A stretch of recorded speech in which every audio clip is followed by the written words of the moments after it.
بسم الله الرحمن الرحيم. الرحمن علم القرآن خلق الإنسان علمه البيان.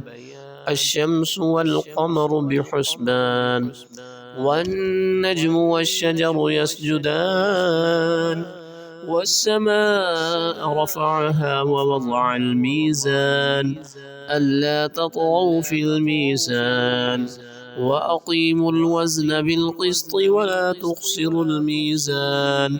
والأرض وضعها للأنام، فيها فاكهة والنخل ذات الأكمام والحب ذو العصف والريحان.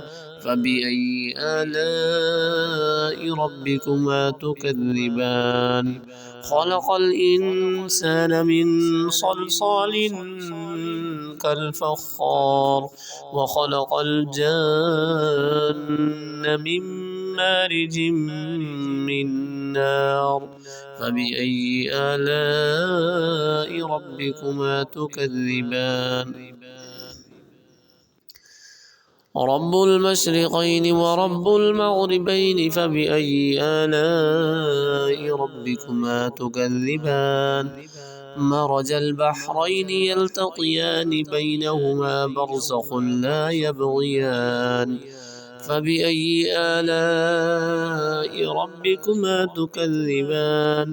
يخرج منهما اللؤلؤ والمرجان. فبأي آلاء ربكما تكذبان؟ وله الجوار المنشآت في البحر كالأعلام. فبأي آلاء ربكما تكذبان؟ كل من عليها فان، ويبقى وجه ربك ذو الجلال والإكرام. فبأي آلاء ربكما تكذبان؟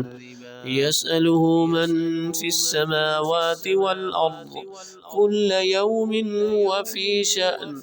فبأي آلاء ربكما تكذبان؟